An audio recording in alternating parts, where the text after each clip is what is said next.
we have set a goal for 2025 where we want to be carbon neutral.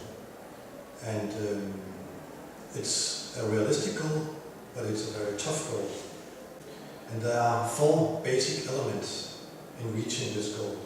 The first one is our energy production. The other one is, of course, the energy consumption.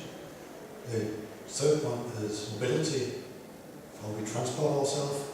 And the fourth one is the city administration.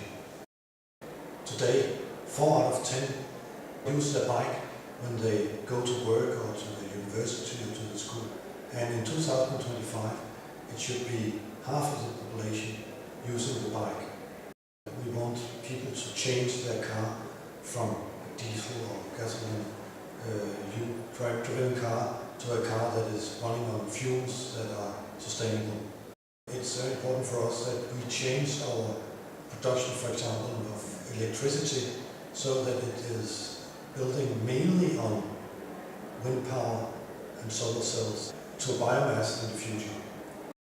We need citizens, industries, organizations to take part in it. And we have a very close cooperation and building up a close cooperation both with organizations and involvement of citizens. Of course, we will use the award in 2014 to promote sustainability, both inside the city and outside the city.